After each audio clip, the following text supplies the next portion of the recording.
AP 10th class 2025 సంబంధించి మనకి public hall tickets అయితే ఇందాకైతే రావడం జరిగిందన్నమాట. మనం ఏ విధంగా డౌన్లోడ్ చేసుకోవాలి మీకు స్టెప్ బై స్టెప్ ప్రాసెస్ అయితే ఈ వీడియోలో డీటెయిల్గా చెప్తాను. కొత్తగా ఎవరైతే మన ఛానల్ చూస్తున్నారో సబ్స్క్రైబ్ అయితే చేసుకోండి, పక్కన బెల్ ఐకాన్ కూడా ఆల్ ఆప్షన్ పెట్టుకోండి. ఎందుకంటే ఏపీ 10th సంబంధించి ఎటువంటి అప్డేట్ కూడా మీరు మిస్ కాకుండా ఉంటారు. ఎప్పటికప్పుడు మన ఛానల్లో అప్డేట్స్ అయితే ప్రొవైడ్ చేయడం జరుగుతుంది. మెయిన్గా మీరు ఒకసారి స్క్రీన్ మీద చూస్తున్నారు కదా, మనకి టోటల్ 5 ఆప్షన్లు అయితే ఉన్నాయి. ఒకటి regular, private, OSSC private hall ticket, vocational. So మీరు మీ దాన్ని బట్టి అయితే చూస్ చేసుకోవాలన్నమాట. ఫస్ట్ చాలామంది రెగ్యులర్ విద్యార్థులు ఉంటారు కాబట్టి చెప్తున్నాను. మెయిన్గా ఈ లింక్స్ కూడా మీకు డిస్క్రిప్షన్లో, కామెంట్ సెక్షన్లో ప్రొవైడ్ అయితే చేయడం జరుగుతుంది. మెయిన్గా రెగ్యులర్ మీద ప్రెస్ చేసిన తర్వాత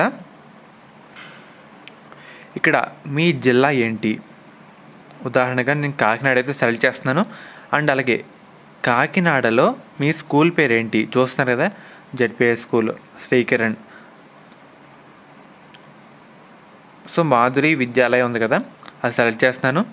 సెలెక్ట్ చేసిన తర్వాత ఇక్కడ క్యాండిడేట్ నేమ్,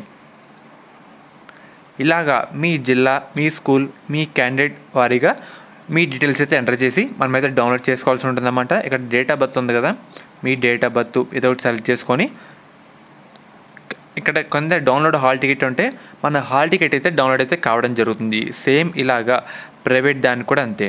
అండ్ అలాగే రెగ్యులర్, వొకేషనల్ వాళ్ళందరూ ఈ విధంగా డౌన్లోడ్ అయితే చేసుకోవచ్చు అన్నమాట. మనకి జస్ట్ ఇందాకే రావడం జరిగింది. మీరు ఈ విధంగా మన AP 10th class hall tickets అయితే డౌన్లోడ్ అయితే చేసుకోవచ్చు. ఫర్దర్ మీ ఫ్రెండ్స్ కూడా ఈ వీడియోని అయితే షేర్ చేయండి అన్నమాట.